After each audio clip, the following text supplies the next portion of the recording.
میرے پیارے عزیزوں، کیا آپ سب جانتے ہیں کہ آج دنیا کی پریشانیاں، انزائٹی، سٹریس، ڈپریشن اور مالی پریشانیاں ہماری زندگی کا کیوں حصہ بن چکی ہیں؟ مسیح یسوع میں آپ سب کی سلامتی ہو۔ آئیے آج ہم اس پریشانیوں کا حل خداوند کے کلام میں سے دیکھیں گے کہ ہم کس طرح سے ان پریشانیوں کو اپنی زندگی سے دور کر سکتے ہیں۔ اس کے لیے میرے ساتھ نکالیے حوالہ ایک متی کی انجیل اور اس کا 14واں باب اور اس کی 28ویں آیت۔ خداوند کے کلام میں لکھا ہے، پطرس نے اس سے جواب میں کہا، اے خداوند، اگر تو ہے تو مجھے حکم دے کہ پانی پر چل کر تیرے پاس آؤں۔ اس نے کہا آ۔ پطرس کشتی سے اتر کر یسوع کے پاس جانے کے لیے پانی پر چلنے لگا، مگر جب ہوا دیکھی تو ڈر گیا، اور جب ڈوبنے لگا تو چلا کر کہا، اے خداوند، مجھے بچا۔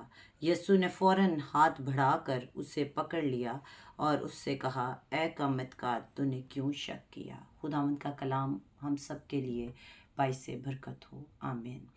آج خداوند کے کلام میں سے عزیزوں ہم دیکھتے ہیں کہ جب تک پطرس نے خداوند پر بھروسہ رکھا، اس پر اپنا اعتقاد جمائے رکھا، تو وہ یسوع کے کہنے پر پانیوں پر چلنے لگا۔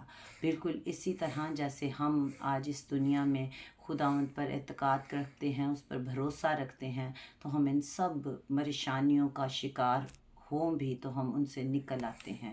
گو بیماریاں ہوں، گو پریشانیاں ہوں، مشکلات ہوں، ہم ان کا سامنا کر پاتے ہیں۔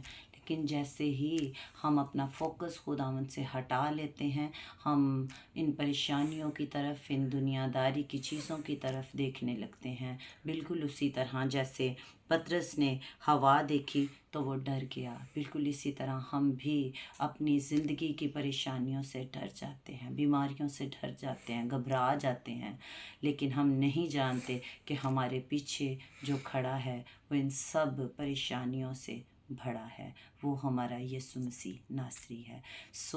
آج یہ کلام ہمیں سکھاتا ہے کہ یسوع مسیح نے پطرس سے بھی کہا، اس کا ہاتھ تھام لیا، پکڑ لیا اس کو ہاتھ بڑھا کر، اور اس سے کہا کہ اے کم اعتقاد، تو نے شک کیوں کیا؟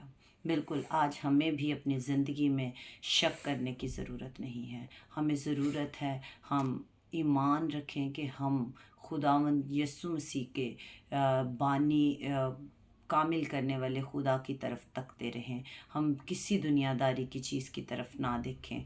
ہمیں ایمان ہونا چاہیے کہ ہمارا یسوع ہمیں بچا لے گا، آمین۔